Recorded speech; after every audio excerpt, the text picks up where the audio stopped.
بسم اللہ الرحمن الرحیم۔ السلام علیکم ورحمۃ اللہ وبرکاتہ۔ آج ہم ایک ایسے واقعے کے بارے میں بات کریں گے جو قرآن مجید میں واضح طور پر بیان ہوا ہے اور جو ہمیں غرور، دولت اور اللہ کی نافرمانی کے انجام کے بارے میں ایک بہت بڑا سبق دیتا ہے۔ یہ واقعہ ہے قارون کا، جسے اللہ تعالیٰ نے بے شمار خزانے عطا کیے تھے مگر اس نے وہ نعمتوں کی قدر نہ کی۔ قارون بنی اسرائیل میں سے تھا اور حضرت موسیٰ علیہ السلام کی قوم کا فرد تھا۔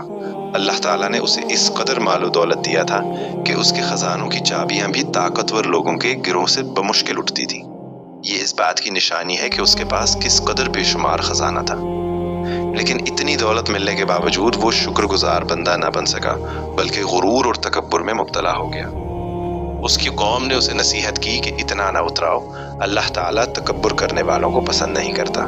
اسے کہا گیا کہ اللہ نے جو کچھ تمہیں دیا ہے اس میں سے آخرت کا گھر تلاش کرو، دنیا میں اپنا حصہ بھی نہ بھولو اور لوگوں کے ساتھ بھلائی کرو جیسے اللہ نے تمہارے ساتھ بھلائی کی ہے۔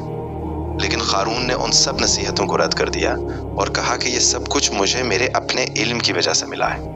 یعنی اس نے اپنی دولت کو اللہ کی عطا ماننے کے بجائے اپنی قابلیت کا نتیجہ سمجھا۔ یہی وہ مقام تھا جہاں اس کی ہلاکت کا آغاز ہوا۔ جب انسان اللہ کی نعمتوں کو اپنی طاقت سمجھنے لگتا ہے تو وہ گمراہی میں چلا جاتا ہے۔ قارون بھی اسی غرور میں مبتلا ہو گیا اور اپنی دولت کی نمائش کرنے لگا۔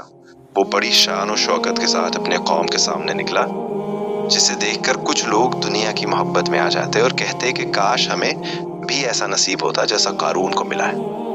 لیکن جو لوگ علم اور ایمان والے تھے انہوں نے کہا کہ افسوس تم پر، اللہ کا ثواب ان لوگوں کے لیے بہتر ہے جو ایمان لائے اور صبر کیا، اور یہ نعمت صرف صبر کرنے والوں کو ہی ملتی ہے۔ پھر وہ وقت آیا جب اللہ تعالیٰ نے اپنی قدرت کا مظاہرہ کیا۔ قرآن مجید کے مطابق اللہ تعالیٰ نے قارون کو اس کے گھر اور خزانوں سمیت زمین میں دھنسا دیا۔ نہ کوئی اس کی مدد کو آیا اور نہ ہی وہ خود اپنی مدد کر سکا۔ وہ ساری دولت جس پر وہ فخر کرتا تھا اسی کے ساتھ زمین کے اندر چلی گئی۔ یہ منظر دیکھ کر وہ لوگ جو کل تک اس کی دولت کی خواہش کر رہے تھے کہنے لگے کہ اللہ جس کے لیے چاہتا ہے رزق کشادہ کر دیتا ہے اور جس کے لیے چاہتا ہے تنگ کر دیتا ہے۔ اگر اللہ ہم پر احسان نہ کرتا تو ہمیں بھی زمین میں دھنسا دیتا۔ بے شک کافر فلاح نہیں پاتے۔ یہ واقعہ ہمیں ایک بہت بڑا سبق دیتا ہے کہ دنیا کی دولت وقتی ہے، اصل کامیابی اللہ کی رضا میں ہے۔ تکبر، غرور اور ناشکری انسان کو تباہی کی طرف لے جاتے ہیں، جبکہ شکر، عاجزی اور اللہ پر ایمان انسان کو کامیابی کی طرف لے جاتے ہیں۔ احادیث میں بھی تکبر اور غرور کے بارے میں سخت وعید آئی ہے۔ نبی کریم صلی اللہ علیہ وسلم نے فرمایا کہ جس کے دل میں رائی کے دانے کے برابر بھی تکبر ہوگا وہ جنت میں داخل نہیں ہوگا۔ یہ ہمیں یاد دلاتا ہے کہ قارون کی ہلاکت صرف ایک قصہ نہیں بلکہ ایک وارننگ ہے۔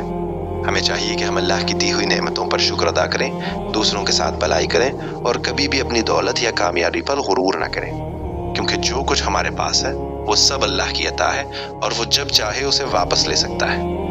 اللہ تعالی ہمیں غرور سے بچائے، شکر گزار بنائے اور ہمیں صحیح راستے پر چلنے کی توفیق عطا فرمائے۔ آمین۔